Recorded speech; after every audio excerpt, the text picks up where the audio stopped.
नमस्कार, मी उर्मिला. तुमचं नवीन ब्लॉगमध्ये खूप खूप मनापासून स्वागत आहे. तर बघा, ही काल रात्री ही साडी आलेली आहे आणि हे ब्लाऊज मला उद्या द्यायचं आहे. म्हणजे आज सोमवार आहे, उद्या मंगळवार मंगळवार आहे. तर ही साडी आणि ब्लाऊज उद्या द्यायचा आहे. साडी पिको फॉल करायचा आहे आणि याच्यातलं ब्लाऊज शिवायचं आहे. तर बघा, हे मापाचं ब्लाऊज आहे. तर मापाचं आहे. ही फुलबाई अशीच शिवायची आहे आणि हे प्रिन्स कटी पण हे कटोरी ब्लाऊज शिवायचं आहे. तर बघा, या पद्धतीने हे मापाचं आहे आणि हे पिको फॉल करण्यासाठी फॉल घेतलेला आहे आणि 10 अस्तर घेतलेला आहे. आणि इथं हे पॅटर्न आहे कस्टमरचं. तर बघा, हे पहिलं कस्टमरचं म्हणजे पहिल्यापासून ब्लाऊज माझ्याकडेच आहे, त्याच्यामुळे हे पॅटर्न माझ्याकडे आहे. तर चला आता याच्यामधून आपण ब्लाऊज पीस काढूया. तर बघा, याच्यावरती या साडीवरती खूप सुंदर अशी साडी आहे ही. तर बघा, याच्यामध्ये असं ब्लाऊज पीस आलेलं आहे. तर बघा, ही बाईसाठी आहे, इकडच्या साईडने आणि इकडच्या साईडने, आणि मध्ये हे पाठीमागचा गळा आहे. तर कस्टमरला जी डिझाईन आहे ही पाहिजे आहे या गळ्याची. तर बघू आता कसं बसतं ते. तर आता आपण पहिले ब्लाऊज पीस याच्यातून कट करून घेऊया. तर बघा, आता हे सरळ आथरून घेऊया. मी त्या दिवशीच्या व्हिडिओमध्ये पण सांगितलेलं आहे, एकदम सरळ अशी ताट आथरून घ्यायची आहे आणि सरळ जेवढं ब्लाऊज पीस आपल्याला पाहिजे तेवढं ब्लाऊज पीस आपल्याला याच्यातून कट करून घ्यायचं आहे.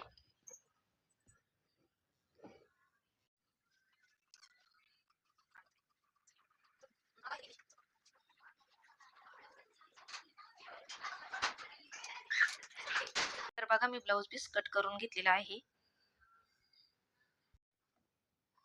तर बघा, मी ब्लाऊज अस्तर टाकून घेतलेला आहे या पद्धतीने.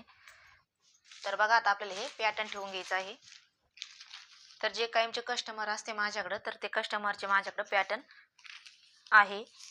तर बघा, आता हे आपल्याला असं ठेवून घ्यायचं आहे. इकडची बाजू आहे ही माझ्या डाव्या हाताची, तर ही बंद बाजू आहे इकडची साईडची. तर आता आपल्याला हे पॅटर्न ठेवून घ्यायचे आहे आणि खडूने मार्किंग करून घ्यायचं आहे.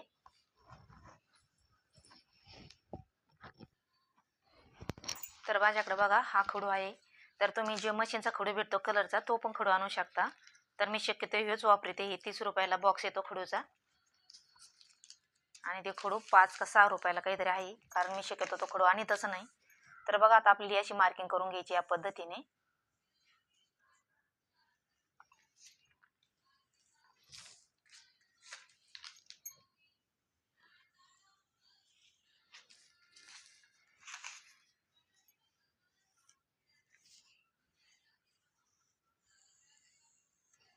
तर बघा, अशी मार्किंग करून घेतलेली आहे. तर बघा, इथं आपण ही बाई ठेवून घेऊया, कारण ही बाई मोठी बाई घेतलेली आहे. तर तुम्हाला म्हटलं ते कस्टमरला. तर बघा, ही 10 इंचची आहे. तर ही शिवून आहे ना आपली 9.5ची बाई तयार होणार आहे. तर मी अस्तरमध्ये ना एक अर्धा इंच वापरत असते. म्हणजे कोणी कोणी 1 इंच मार्जिन टाकीतं, पण मी अर्धा इंच टाकते. तर बघा, या पद्धतीने आपण इथं बाई ठेवून घेऊया, मार्किंग करून घेऊया. जिथं जिथं हे पॅटर्न बसतं तिथं ते पॅटर्न ठेवून घ्यायचं आहे. तर बघा, त्याच्यामधून पहिलं जे मी कट केलेलं होतं त्याच्यामध्ये पण थोडंसं अस्तर उरलेलं आहे. तर याच्यामध्ये नाही बसलं तर मी याच्यामध्ये सुद्धा काढून घेणार आहे काही पॅटर्न. तर बघा, या पद्धतीने, कारण फुलबाई आहे त्याच्यामुळे याला 1 मीटर लागतं आणि हे 1 मीटर अस्तर नाही, हे खालचं 80 पॉईंट आहे, त्याच्यामुळे हे सगळं माप याच्यावर बसणार नाही. तर तुम्ही जेव्हा कटिंग करता तेव्हा मोठ्या मापासाठी 1 मीटर अस्तर लागतं आणि जे छोटं माप असतं त्याला 80 पॉईंट भरपूर होऊन जातं, फुलबाई असली तरी पण आणि छोटी असली तरी पण. तर बघा, ही याच्यावर करणार आहे समोरचं पॅटर्नचं.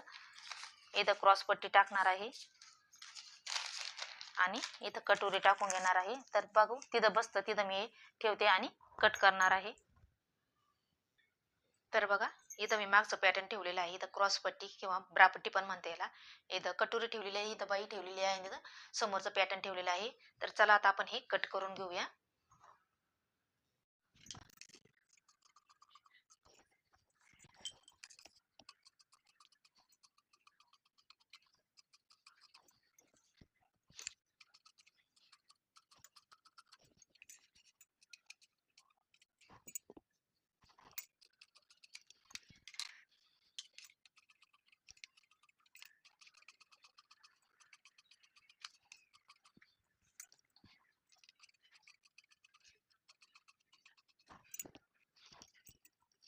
तर बघा, आज तर कापून झालेलं आहे हे. तर बघा आता आपल्याला ब्लाऊज पीसावरती कापून घ्यायचं आहे. तर बघा याचा आपल्याला असा मध्य काढून घ्यायचा आहे, कारण इकडं तिकडं नको व्हायला. समोरचा पॅटर्न नंतर कापायचं. आधी आपल्याला हा गळा असा ठेवून घ्यायचा आहे, एकावर एक असा. डिझाईन आहे ती अशी एकावर एक ठेवून घ्यायची आहे. इकडं पण ही बाईची डिझाईन अशी लेवल धरून ठेवून घ्यायची आहे, म्हणजे कट करताना आपल्याला जो पाठीमागचा गळा आहे तो एकदम व्यवस्थित आला पाहिजे. इकडे तिकडे सरकला तर नीटनेटका गळा येणार नाही याचावाला. तर चला हे नीट ठेवून घेऊया. आणि हे पाठीमागचा जे पॅटर्न आहे तर बघा ते असं ठेवून घ्यायचं आहे आपल्याला या पद्धतीने, आणि कट करून घ्यायचं आहे. हे बघा असं. आणि इथं बाई ठेवून घ्यायची आहे. तर बघा बाईच्या ठिकाणी बाई ठेवायची आहे या पद्धतीने.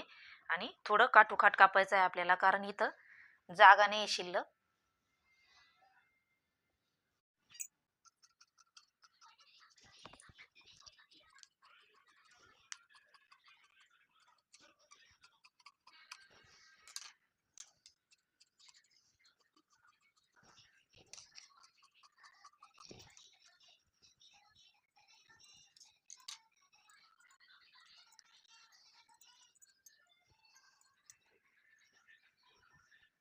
तर बघा मी कट करून घेतलेलं आहे या पद्धतीने. थोडं थोडं आपल्याला ब्लाऊज पीसातलं जास्त कापड ठेवायचं आहे. जेव्हा जोडू आपण तेव्हा हे उरलेलं मग कापड कट करून घ्यायचं असतं, कारण हे सिल्की कापड असतं, इकडे तिकडे सरकतं, त्याच्यामुळे आपल्याला थोडंसं जास्त कट करायचं असतं या पद्धतीने. तर बघा मी प्रत्येक पॅटर्नचं थोडं थोडं जास्तच कट केलेलं आहे, मोठं ब्लाऊज पीस होतं म्हणून. तर छोटं असलं तर तुम्ही थोडं थोडं ठेवलं तरी चालन, नाही ठेवलं तरी पण चालन, कारण सिल्की कापडाचं शक्यतो ठेवायचंच, कारण ते इकडं तिकडं सरकतं. तर बघा आपलं व्यवस्थित असं कटिंग झालेलं आहे ब्लाऊजचं या पद्धतीने. आता ही बाईवरती डिझाईन येईल आणि हे पाठीमागची गळ्यावरती डिझाईन येईल या पद्धतीने. तर शिवून झाल्याच्या नंतर तुम्हाला हे नक्की मी ब्लाऊज दाखवीन की कसं शिवून झालेलं आहे. तर आता मी साडी पिको फॉल करते आणि नंतर हे ब्लाऊज शिवून घेते. आणि जे तुम्हाला मी ब्लाऊज म्हणले होते त्याला या पद्धतीने बघा मी अशी हाताने लेस लावून घेतलेली आहे. हे बघू शकता तुम्ही, अशी एकदम सुंदर अशी ही झालेली आहे. तर आता ही ब्लाऊज पण आज कस्टमरचं देऊन टाकणार आहे या पद्धतीने. त्याला अशी बाईला लेस लावून घेतलेली आहे एकदम सुंदर अशी करून घेतलेला आहे या साईडने. तर आता आपल्याला इथून एवढं सोडून द्यायचं आहे आणि इथून आपल्याला फॉल लावून घ्यायचा आहे. तर बघा ही इथून हे काही कमी 10 ते 12 इंच असन. इथून आपल्याला आता ते सोडून इथून फॉल लावून घ्यायचा आहे. पहिले आपल्याला काय करायचं आहे, अर्धा इंच असं मध्ये घालून घ्यायचं आहे या पद्धतीने, आणि इथून आपल्याला असा फॉल लावायला सुरुवात करायची आहे.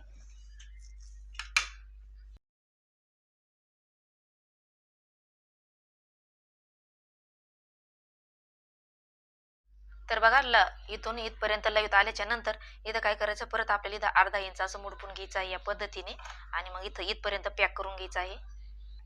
तर हे बघा इथपर्यंत पॅक करून घेतल्याच्या नंतर आपल्याला इकडून हात शिलाई करून घ्यायची आहे इकडच्या साईडने. तर डबल द्वारा घ्यायचा आहे आपल्याला आणि इथून आपल्याला हात शिलाई करीत करीत यायचं आहे. बघा साडी मी पिको फॉल करायला घेतलेली होती, पण तेवढ्यात एक कस्टमर आलं की साधी ब्लाऊज माझे शिवून द्या 2 म्हणून. तर बघा ते 2 मी कट करून घेतलेले आहे.